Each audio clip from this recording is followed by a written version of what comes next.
Halo, Assalamualaikum warahmatullahi wabarakatuh. Kami dari kelompok 3 ingin mempresentasikan kasus persaingan usaha air mineral kemasan. Saya Rosa Sofiana dengan nomor NIM 20240080004. Saya Willia Leni dengan nomor NIM 2024008008. Saya Dika Atorik dengan NIM 2024008017. Baiklah, saya di sini akan mempresentasikan terkait dengan kasus air kemasan Le Mineral dan Aqua. Yang pertama ada dominasi Aqua di pasar minimum dalam kemasan atau AMDK. Di Indonesia cukup kuat meskipun ada beberapa merek lain yang mulai menantang seperti Le Mineral, Aqua telah lama menjadi pemimpin pasar. Namun persaingan semakin ketat dengan munculnya pemain baru yang menawarkan berbagai keunggulan.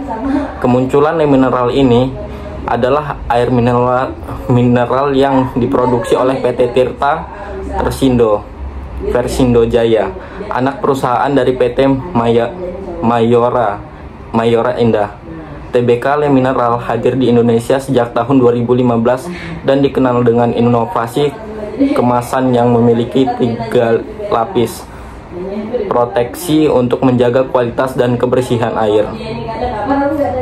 Tuduhan eksklusivitas Le Mineral melaporkan adalah dugaan praktik eksklusivitas yang dilakukan oleh Aqua. Mereka menuduh Aqua menekankan distributor agar tidak menjual Le Mineral, bahkan mengancam penurunan kerjasama. Akibat masalah tersebut, terjadilah laporan ke KPPU. Laporan ini biasanya muncul karena adanya dugaan pembatasan penjualan produk Le Mineral oleh distributor Aqua, seperti yang terjadi pada tahun 2016. Beberapa kasus persaingan usaha di industri AMDK telah ditangani oleh KPPU, seperti kasus dugaan pelanggaran pasal 15 ayat 3 huruf B dan pasal 19 huruf A dan B Undang-Undang Nomor 5 Tahun 1999 yang melibatkan Aqua dan Le Mineral. Dalam kasus tersebut, KPPU menduga adanya praktik persaingan usaha tidak sehat terkait perjanjian retail yang dapat menurunkan status pedagang jika menjual produk Le Mineral. Nah, tujuan hukum persaingan usaha yaitu untuk memastikan adanya persaingan yang sehat dan adil, mencegah praktik monopoli dan persaingan tidak sehat, serta melindungi kepentingan konsumen. Dasar hukum kasus persaingan usaha di industri air minum dalam kemasan AMDK di Indonesia, terutama terkait dugaan praktik monopoli dan persaingan usaha tidak sehat, merujuk pada Undang-Undang Nomor 5 Tahun 1999 tentang larangan praktik monopoli dan persaingan usaha tidak sehat. Selain itu, peraturan terkait lainnya seperti Peraturan Menteri Kesehatan, Peraturan Menteri Perindustrian, dan Peraturan dari Komisi Pengawas Persaingan Usaha atau KPPU juga menjadi acuan dalam penanganan kasus-kasus persaingan di sektor ini. Kronologi dan akar masalah yaitu domisi Aqua. Sejak lama Aqua mendomisi pasar AMDK di Indonesia. Terus ada kemunculan Le Mineral. Le Mineral yang diproduksi oleh PT Tirta Persindo Jaya hadir sebagai pesaing baru dengan strategi pemasaran agresif dan inovatif. Yang ketiga yaitu ada tuduhan eksklusivitas. Le Mineral melaporkan adanya dugaan praktik eksklusivitas yang dilakukan oleh Aqua. Mereka menuduh Aqua menekankan distributor agar tidak menjual produk Le Mineral, bahkan mengancam pemutusan kerjasama.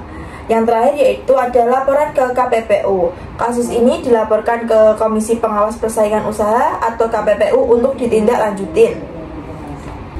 Baiklah, saya akan menjelaskan bagaimana solusi dari masalah tersebut, yaitu yang pertama adalah inovasi produk. Di inovasi produk ini kita bisa mencakup tentang kemasan unik dan fungsional sehingga mengembangkan kemasan yang praktis, menarik, dan ramah lingkungan.